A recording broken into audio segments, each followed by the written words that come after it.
Alright, YouTube, it's time for the Occult video 134, Magic in Defense of Nationalism. I previously spoke about the concept that there's a little bit of a difference between two basic styles of magic, two categories as you could loosely term them. The globalism and nationalism in the political and social sense extends to the spiritual realm of mankind. All of man's endeavors, all of his thoughts, his systems that he creates are combined and subjugated to his biology. That is, they evolve in an extension of biology. They change over time in response to stimuli. There's competition between them. Humans are ambitious. This ambition is projected on those systems. I'm actually writing, I've already written the notes up. I'm going to write a new work that extends this even to extraterrestrial cultures and makes evolutionary statements on them. I'm actively writing it right now. I just got done with another booklet. There will be two more this month as well. But Magic in Defense of Nationalism is the concept that globalism itself is a bad thing. I think a lot of people have established that it's not really working. We see that the rudiments of it, in a strictly political sense, no religion aside, we can observe it when we look at the EU. It's not working. When we look at attempts to unionize different states around the world, things are in constant squabbles, if not outright fighting. It just doesn't really work. Different groups of people that have diverged tend not to get along when they're forced together and homogenized. They can work together as long as they remain separate, otherwise it doesn't work so well. I would say the same about magic. If we were to globalize magic, we would end up with homogeneous swill.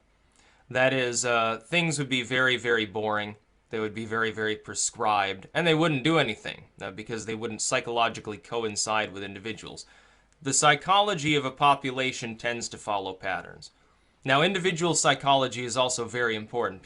There will always be people who are different within a population, but because they are raised up under more similar circumstances than they would be among outside groups, because there are inherent differences between the upbringing, the enculturated values between these groups. Their language in many cases informs their view of reality, and especially their spiritual system, even the food that they eat through epigenetics.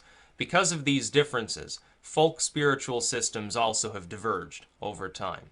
Now you see, cosmopolitan magic is a very good thing in the world. I'm not talking about multicultural, sort of, globalized, homogenized. So cosmopolitan is in adopting outside magical systems, figures, rites and rituals, objects, and so forth. Adapting them, making them part of your own, literally appropriating them into one's own magical culture, so to speak. That's a good thing. We see this with the Petit Albert. We see this with some of these bric-a-brac, as they're sometimes termed, style grimoires, even from centuries ago. We certainly see it in the Creole style of magical systems that we get in the Americas. We've seen this before in history. We can even go back to antiquity and we can find the Romans, famously, they adapted rituals, rites, gods, and so forth from outside the core of Rome, what had originally been Rome in the Italian peninsula. They're there, they have their pantheon.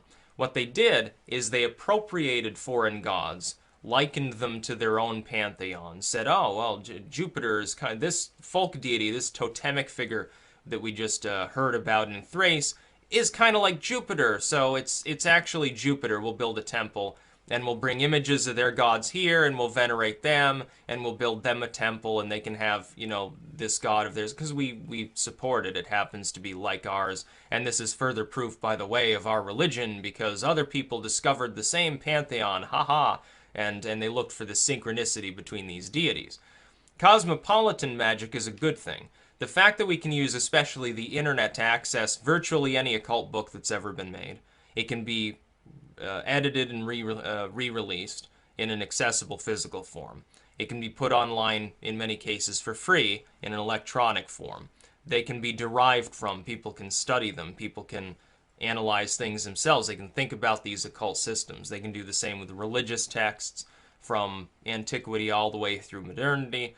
They can study archaeology, which is very much paired with spiritual development in every possible way.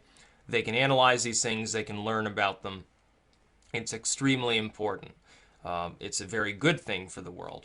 Homogenizing them, though, or trying to render morality as a veneer over the spiritual, to say that there are certain systems that shouldn't be studied because they're evil or they're eugenic or politically correct, or, oh, this is too fluff bunny, this is too liberal or something like Wicca, I think is wrong. People should study all of these systems. They should open their mind to new possibilities, not just sit in their occult echo chamber. I've met people. They follow some occult path, and to the exclusion of all others. And I think that's sad, because they're limiting what they can read, they're limiting what they can study. They could get a new view that maybe they'd agree with even more, that would make sense of some of the mysteries they've thought about over time.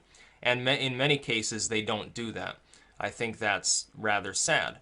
But nationalistic magic, not forming an echo chamber, still being open to a cosmopolitan view of the occult in general, but nationalized styles of magic, or you could call it folkish or tribal interchangeably, it depends on what group you're looking at, what magical system perhaps, I think is also a good thing as well. Keeping that pure lineage of occultism. If you want to appropriate something, appropriate it. If you want to study other systems outside of your cultural core, you should do so. That's a good thing. That's academic in nature as well as spiritual. But there should also be purity within each of these separate lineages, literally to maintain the diversity, oddly enough, of the occult. Because otherwise what you get is sort of the older pure systems are denigrated, they're ripped apart, and then you get homogeneity, and that's rather boring. I see this occasionally happen. I won't name names, but I've read some modern grimoires, some modern tracts, and oftentimes what you get is something professing to be like, oh, this is the authentic, ultimate voodoo ritual system, and it's totally westernized. It has nothing to do with actual hoodoo or anything like that. Or you read some text that mixes together Vedic lore, mainstream Vedic views, with westernized chaos magic at the same time that it drags in a bunch of figures from the westernized sort of Renaissance Solomonic cycle or something like that. And it's just this weird combination, and it doesn't really work in many cases. It can be very well written, in some cases more than others. Sometimes it's very interesting. I suppose you could use it as a system. But a lot of people encountering that may not even really be aware of where these systems come from. If they're not studying the history of these literary traditions, because if you're going back before relative modernity, you're looking at books as far as this lore goes. You're not, you go back half a century, and it's all literary. It's all books and inscriptions and things like that. It isn't until the last half century that you get people talking about these things on radio or television to any great extent. Even a half century ago, it was considered very spooky, rather taboo to even address the occult. Even on the internet, a decade ago, it was a taboo subject in most circles. People were still much more religious even a decade ago than they are now. They were much less receptive to ideas like neo-paganism, Satanism, Wicca, any of these other occult forms that exist. It was still considered part of that spooky-dooky-o satanic panic stuff. Now it's more accepted. Now it can be spoken of more in the open. I've been doing it. I started doing it back when it was still relatively unpopular to do so, and I can continue doing it because I've established myself to speak of such things. I did that on purpose. It's something I'm interested in. It's something where there was a vacuum of opinion on some of these subjects. Now all of a sudden, the last couple of years, you have a bunch of people talking about the occult when some of us did it very early. But I would say this. There's room for any opinion within the occult. There's room for any analysis, any system. You can adopt what you wish to practice. But at the same time, there needs to be some purity of folk traditions, even if it's only in the studious academic sense. Some herbal system from a specific time and place. Some ritual system locked in a specific time and place should not be denigrated in that central form. It can be derived from. Make sure you attribute it properly and understand where that tradition actually was originally from, I suppose. Cosmopolitan magic is a very good thing. It's advantageous. It helps people to study cross-culture. But homogeneous magic is the sort of Trump black candle ritual stuff, or orange candle ritual that we saw spoken of a few weeks ago. Oh, we're going to mass hex Donald Trump with an orange candle. We're going to take down his presidency. It's homogenized magic. You're dragging in multiple traditions there.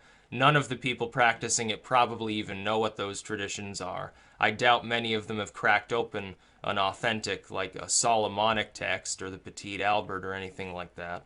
I doubt many of them have read anything beyond maybe a couple of Wiccan basic hand guides and maybe the Book of the Law or something like that. I doubt any of them have read any serious alchemical texts, period texts from more than a couple centuries ago. They probably couldn't even read them. And so that's the kind of crap that you get. It's not really magic.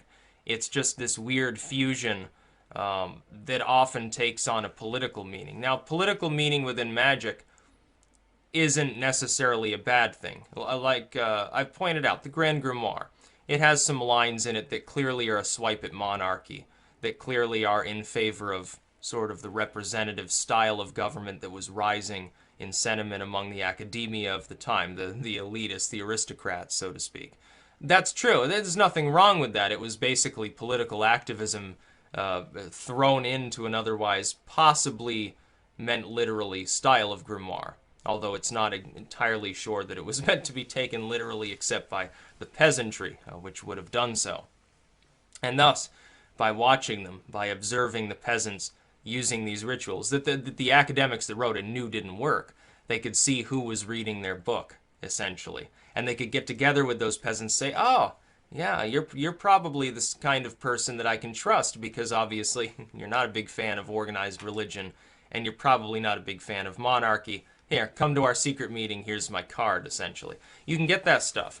But some of this modern homogenized crap doesn't have any real activism. Beyond maybe the environmental. If we're looking at the Wiccan side, we get sort of the Mother Earth, the be kind to animals stuff, the hedge Wicca. That's fine, by the way. I have no problem with that. In fact, I feel it's quite a positive thing in this world.